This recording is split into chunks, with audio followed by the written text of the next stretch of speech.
Hi viewers, welcome to our channel. ప్రస్తుతం మనతో పాటు దాము బాలాజీ గారు సీనియర్ జర్నలిస్ట్ ఉన్నారు. వారితో ఒకసారి మాట్లాడదాం. సార్ నమస్కారం సార్. నమస్తే. సార్, కాంగ్రెస్ పార్టీలో తిరుగుబాటు మొదలైనట్టుగా కనిపిస్తూ ఉంది సార్. అంటే మూసి సుందరీకరణ భాగంలో మొత్తం హైడ్రా వాళ్ళంతా కూడా ఇండ్లన్నింటినీ కూల్చేస్తూ వస్తున్నారు. ఇప్పుడు దీనిపైన కాంగ్రెస్లోనే వ్యతిరేకత వస్తుంది. మొన్న దానం నాగేందర్ గారు వ్యతిరేకించారు, మళ్ళీ ఇవాళ మధు యాష్కే గారు కూడా వ్యతిరేకిస్తున్నారు. మరి దీన్ని ఏ విధంగా చూడొచ్చు? అంటే వాళ్ళు రేవంత్ రెడ్డి గారికి అయితే వ్యతిరేకంగా వెళ్ళడం చూస్తున్నాం. దీన్ని రాహుల్ గాంధీ గారు కూడా గమనించి ఉటావుటిన రేవంత్ రెడ్డి గారిని ఢిల్లీ రమ్మని కూడా చెప్పారంట. మరి తొందరలో మన కాంగ్రెస్ పార్టీలో మన అలజడి క్రియేట్ అయ్యే అవకాశం కనిపిస్తుందా సార్? ఇప్పుడు ఉన్న ప్రశ్న ఏంటంటే అసలు రేవంత్ రెడ్డి 5 ఏళ్ళు ముఖ్యమంత్రిగా ఉంటాడా, మధ్యలోనే పోతాడా అన్న చర్చ అయితే మొదలైంది. ఎందుకంటే పక్కన కర్ణాటకలో కూడా ముడా కుంభకోణం, ముడా అంటే మైసూర్ అర్బన్ డెవలప్మెంట్ కుంభకోణం, అక్కడ కూడా పెద్ద ఎత్తున చర్చ నడుస్తుంది. సిద్ధరామయ్యను కూడా మార్చాలనే ప్లాన్లో ఉన్నట్టుగా అక్కడ చర్చలు అయితే జరుగుతున్నాయి. ఇక్కడ కూడా రేవంత్ రెడ్డి యాక్చువల్గా అయితే రేవంత్ రెడ్డికి కాంగ్రెస్లోనే కొంతమంది రేవంత్ రెడ్డికి వ్యతిరేకులు ఉన్నారు. ఎందుకంటే రేవంత్ రెడ్డిని సీఎం చేయడం వాళ్ళకి ఇష్టం లేదు, అయినా విధి లేక వాళ్ళు సైలెంట్గా ఉన్నారు. కానీ ఇప్పుడు రేవంత్ రెడ్డి సక్సెస్ఫుల్గా అని నడుపుతూ ఉంటే అధిష్టానానికి కూడా రేవంత్ రెడ్డిని మార్చాలని అనుకోవట్లే. ఇంత ముందులాగా లేదు కాంగ్రెస్. ఒకప్పుడు అంటే కాంగ్రెస్ 1 year 2 years కంటే ఎక్కువ ముఖ్యమంత్రులు ఉండేవాళ్ళు కాదు. అప్పట్లో 1వ కృష్ణుడు 2వ కృష్ణుడు అని పత్రికలు రాసేవి, అలా ఉండేది. ఆ తర్వాత స్టేబుల్గా ఉంచాలనేది అనుకున్నారు. మనకి తెలుగు రాష్ట్రాల్లో, ఉమ్మడి తెలుగు రాష్ట్రంలో రాజశేఖర రెడ్డి 2nd term కూడా ఆయన్నే ముఖ్యమంత్రిగా పెట్టారు. ఆయన బతుకుంటే 10 years ఆయనే ముఖ్యమంత్రి కంటిన్యూస్గా ఉండేవాడు. అలాగే రేవంత్ రెడ్డి కూడా దీర్ఘకాలం ముఖ్యమంత్రిగా ఉండాలనేది ఆయన కోరుకుంది. అయితే ఆయన ఫంక్షనింగ్ పని విధానం వల్ల ఇప్పుడు రేవంత్ రెడ్డికి ఎసురు వచ్చే అవకాశం ఉంది అనే చర్చ నడుస్తుంది. దీనికి ప్రధాన కారణం ఏంటంటే హైడ్రా అనే సంస్థను ఏర్పాటు చేసి చెరువుల్ని పెద్దవాళ్ళ ఆక్యుపేషన్ నుంచి విడిపిస్తాననేది రేవంత్ రెడ్డి చెప్పాడు. అంటే చాలామంది పెద్ద పెద్ద ఇన్ఫ్లుయెన్షియల్ పీపుల్ వాళ్ళందరూ కూడా చెరువులను ఆక్యుపై చేసుకుని గెస్ట్ హౌస్లు, ఫామ్ హౌస్లు, విల్లాలు ఇవన్నీ కట్టేశారు. అట్లాగే హైదరాబాద్కు తాగునీరు సరఫరా చేస్తున్న హిమాయత్ సాగర్ లాంటి వాటికి వ్యర్థాలను వదలడం అవన్నీ కలుషితం అయిపోవడం జరుగుతుంది. దీన్ని నేను సహించను, దీన్నంతా క్లీన్ చేస్తాను అనేది చెప్పాడు. అది బ్రహ్మాండమైన స్కీమ్ అది నిజానికి. ఎందుకంటే హైదరాబాద్లో చిన్న వర్షం పడితే కూడా రాత్రి కూడా నేను మా ఇంటి దగ్గర భయపడ్డా, కారు తీయాలేమో. ఎందుకంటే మా మధ్య 10 రోజుల ముందు మా కారు సగం మునిగిపోతే ఆ నీళ్ళల్లో తీయాల్సి వచ్చింది. మామూలుగా ఎప్పుడు చూడలే. ఈ మధ్య చిన్న వర్షం పడితేనే అపార్ట్మెంట్లంతా కూడా కింద గ్రౌండ్ ఫ్లోర్లన్నీ మునిగిపోతున్నాయి. ఆ స్థాయి ఎందుకు వస్తుంది? ఇది ఎక్కడెక్కడ వాటర్ బాడీస్ ఉండాలో అక్కడ లేవు. అవి ఎక్కడికి పోతాయి? ఇంకా జనావాసాల మీదకే వస్తాయి. మంది కొద్దిగా మంచి ఏరియాల్లో ఉన్న అపార్ట్మెంట్ల పరిస్థితి ఎలాగ ఉంటే, లోతట్లో ఉండే పేదల పరిస్థితి ఇంకా దారుణంగా ఉంది. సో ఇటువంటి కాంటెక్స్ట్లో రేవంత్ రెడ్డి తీసుకున్న ఈ సాహసోపేతమైన చర్య అనేది అందరూ కూడా మెచ్చుకున్నారు. ఆయన దానికి తగినట్టే బిగినింగ్లో పెద్దవాళ్ళ మీదకి వెళ్ళాడు, కన్వెన్షన్ మీదకి వెళ్ళాడు, ప్రో కబడ్డీ వాళ్ళకి వెళ్ళాడు, పల్లంరాజు వాళ్ళ కాంగ్రెస్ పార్టీలో ఉండే పల్లంరాజు సొంత తమ్ముడికి వెళ్ళాడు, అనేక విల్లాల్ని కూలగొట్టారు. ఇవన్నీ బ్రహ్మాండంగా అందరికీ నచ్చాయి, అందరూ మెచ్చుకున్నారు. కానీ ఆ తర్వాత హైడ్రా గమనం మారిపోయింది. పెద్దవాళ్ళ జోలికి వెళ్ళడం మానేసింది హైడ్రా. క్లియర్గా మిడిల్ క్లాస్ వాళ్ళకి ఎప్పుడెప్పటి నుంచో కట్టుకొని ఉంటున్న చిన్న చిన్న షెడ్లను కూలగొట్టడం అమీన్పూరు, మాదాపూర్ ఏరియాలో చూసాము. ఇలాగా వెళ్ళడం మొదలుపెట్టింది. దాని తర్వాత మూసీ రివర్ బ్యూటిఫికేషన్ ప్రాజెక్ట్ అనేది స్టార్ట్ అయింది. ఈ మూసీ రివర్కి హైడ్రాకి సంబంధం లేదనేది రంగనాథ్ కూడా చెప్పాడు. ఓకే, మంచిదే, రంగనాథ్కి మనం ఇక్కడికి తీసుకురావాల్సిన అవసరం లేదు. కానీ రేవంత్ రెడ్డికి సంబంధం ఉంది కదా. దీని మీద 1,50,000 కోట్ల ప్రాజెక్ట్ ఇది. సో 55,000 కిలోమీటర్ల పొడవున మూసీ నది దగ్గరలో ఆ బఫర్ జోన్లో ఉన్న 10,000 చిల్లర ఇండ్లను కూలగొట్టేసి వాళ్ళందరికీ వేరే చోట 14 ప్లేసుల్లో వాళ్ళకి డబుల్ బెడ్రూమ్ హౌసెస్ ఇస్తామనేది స్కీమ్. దాంతో నిజానికి ఏం చేయాలి? మామూలుగా వీళ్ళందరితో మాట్లాడి వీళ్ళని ఒప్పించి వాళ్ళకి అక్కడ డబుల్ బెడ్రూమ్ ఇండ్లు తీసుకుంటారా, వెళతారా అడిగి, ఒకవేళ వెళ్ళకపోతే కాంపన్సేషన్ ఇచ్చి చేయాలి. కానీ ఆ పని చేయకుండా వీళ్ళు మార్కింగ్ వేసేసి వాటిని సర్వే చేసి మార్కింగ్లు వేసేసి చేసేసరికి ఒక్కసారిగా ఆందోళన మొదలైనాయి. ఎందుకంటే డబుల్ బెడ్రూమ్ ఇల్లు అన్నీ లేవని ఆయన దినభాస్కర్ ఆయన అనౌన్స్ చేశారు కూడా. ఎందుకంటే 5-6 వేల కంటే ఎక్కువ లేవు ఇండ్లు డబుల్ బెడ్రూము. మాకు మొత్తంగా 15,000 కావాలి ఇండ్లు, దానికోసం ఇంకొక 700 కోట్లు అడుగుతున్నాం. ఇదంతా ఎప్పటికయ్యేది? 700 కోట్లు శాంక్షన్ చేయాలి, డబుల్ బెడ్రూమ్లు కట్టాలి. ఈ లోపల ఈ 4-5 వేల మందినన్నా అక్కడికి చేర్చాలి. కానీ ప్రజలు అంత ఈజీగా వెళ్ళరు. నేను దానికి కారణాలు కూడా చెప్పాను. వాళ్ళకి ఏంటంటే లైవ్లీహుడ్లన్నీ కూడా అక్కడ దగ్గరలోనే ఉంటాయి. వాళ్ళు షాపులు పెట్టుకుండొచ్చు, ఇళ్లల్లో వాళ్ళ స్త్రీలు పనిచేస్తుండొచ్చు, వీళ్ళు ప్లంబరు, ఇంకోటి చిన్న చిన్న జాబులు అక్కడ చుట్టుపక్కలే చేస్తుంటారు. ఆ లైవ్లీహుడ్లన్నింటినీ కూడా ఇప్పుడు డిస్ప్లేస్మెంట్ అవుతాయి. రెండోది ఒక కమ్యూనిటేరియన్ లైఫ్ స్టైల్ వాళ్ళకి అలవాటై ఉంటుంది.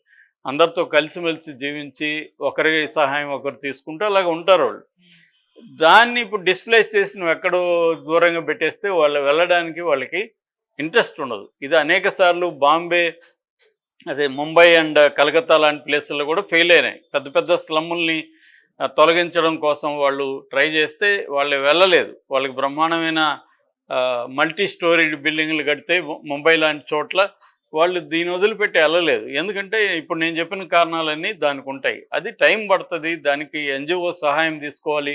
అక్కడున్న ఆ ఏరియాల్లో పనిచేస్తున్న డిఫరెంట్ సంఘాల సహాయం తీసుకోవాలి, పౌర సమాజం సహాయం తీసుకోవాలి. ఇవన్నీ చేయడానికి టైం పడుతుంది, ఓపిక ఉండాలి. ఇది ఒకరోజు అయిపోదు. కానీ రేవంత్ రెడ్డి ఆగమేఘాల మీద ఇవన్నీ చేసేయాలనే ఆలోచన ఉంది. ఇక్కడ బెడిసి కొట్టింది. ప్రజలు పెద్ద ఎత్తున తిరుగుబాటు చేస్తున్నారు. దాంతో బీఆర్ఎస్కి ఇది మంచి గోల్డెన్ ఆపర్చునిటీ లాగా కలిసి వచ్చింది. కేటీఆర్ కూడా మొన్నటి వరకు జ్వరంతో ఆయన రాకపోతే నిన్న రంగంలో దిగాడు. ఆయన నిన్న గోల్నాక ప్రాంతంలో పర్యటించారు. ఆయన కత్తులు పెట్టుకొని ప్రజల్ని రమ్మని వీధుల్లోకి రండి, ఒకరి ఇల్లు కూలిస్తే అందరూ అడ్డం పడిపోండి, అట్లాగే వాళ్ళు వేసిన నెంబర్ స్థానంలో అది తుడిపేసి కేసీఆర్ అని వేసేయండి. ఇలాగ దాన్ని రాజకీయంగా వాళ్ళు రాజకీయంగా ఖచ్చితంగా ప్రతిపక్షాలు వాడుకుంటాయి.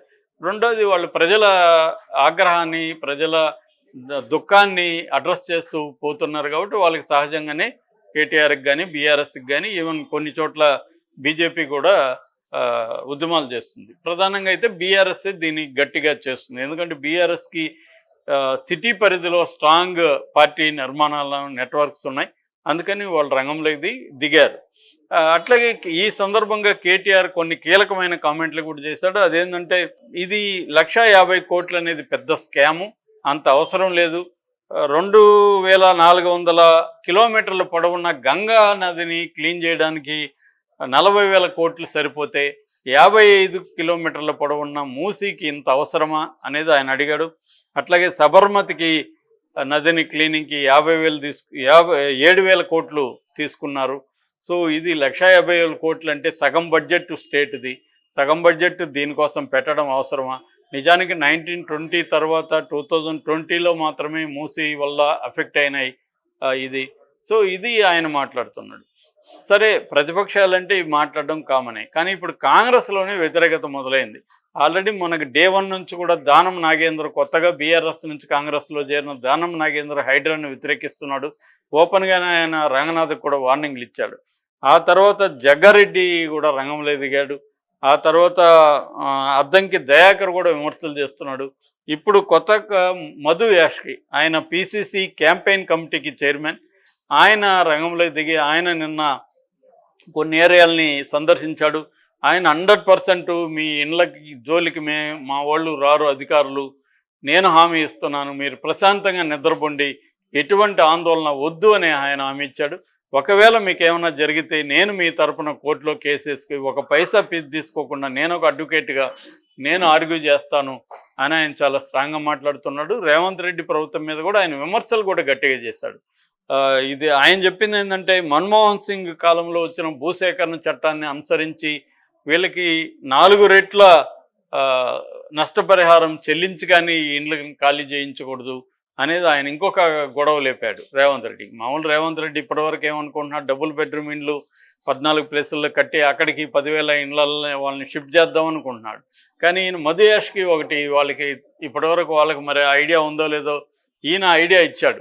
4 రెట్లు నష్టపరిహారం ఆల్రెడీ 1,50,000 కోట్లు కేటాయిస్తే 4 రెట్లు అంటే దీనికే సరిపోదు ఆ 1,50,000 కోట్లు వీళ్ళ నష్టపరిహారానికి. సో ఇది కాంప్లెక్స్గా ఉంది. ఇప్పుడు రేవంత్ రెడ్డికి ఇన్సైడ్ నుంచే ఒక వేడి కావచ్చు, ఆయనకి సెగ కావచ్చు తగలడం మొదలైంది. దీంతో అధిష్టానం కూడా ఆయన పిలిచింది. యాక్చువల్గా ఏంటంటే రేవంత్ రెడ్డి పెద్ద ఎత్తున ఫండ్స్ రాహుల్ గాంధీ పంపిస్తున్నాడని బీఆర్ఎస్ ఆరోపిస్తుంది. ఈ 1,50,000 కోట్లలో 25,000 కోట్లు అటు వెళ్ళిపోతుంది. ఎందుకంటే వాళ్ళకి ఇమ్మీడియట్గా 4 ఎలక్షన్లు ఉన్నాయి. ఇప్పుడు 5వ తేదీ హర్యానాలో ఉంది, ఆల్రెడీ కాశ్మీర్లో ఎన్నికలు జరిగాయి, ఇంకా జార్ఖండ్, మహారాష్ట్ర ఎన్నికలు ఉన్నాయి, ఆ తర్వాత కూడా ఢిల్లీ కావచ్చు, వెస్ట్ బెంగాల్ కావచ్చు, తమిళనాడు కావచ్చు, ఇలా వరుసగా ఎన్నికలు జరుగుతున్నాయి. దానికి కాంగ్రెస్కి ఫండ్ కావాలి. కాంగ్రెస్ ఫండ్ ఎక్కడి నుంచి వస్తుంది? సో వాళ్ళకు ఉండేది 3 రాష్ట్రాలు, అది హిమాచల్ ప్రదేశ్ చిన్న రాష్ట్రం, ఉండేది పెద్ద రాష్ట్రాలు అంటే ఫస్ట్ కర్ణాటక, రెండోది తెలంగాణ. ఇక్కడ నుంచే డబ్బులు వెళ్ళాలి. ఇక్కడ పోటీ ఉంటుంది. రేవంత్ రెడ్డికి కూడా ఎలా ఉంటుంది, వాళ్ళకి బ్రహ్మాండంగా మనం ఫండ్స్ కానీ సప్లై చేస్తే వాళ్ళు మనల్ని కదిలించరు అనేది కూడా రేవంత్ రెడ్డికి ఉంటుంది. కానీ ఇప్పుడు అసలుకే మోసం వచ్చే విధంగా కాంగ్రెస్ పార్టీకే రేపు పెద్ద ఎత్తున దెబ్బ తగిలే అవకాశం ఉంది. నెక్స్ట్ ఇయర్ జేహెచ్ఎంసీ ఎన్నికలు ఉన్నాయి.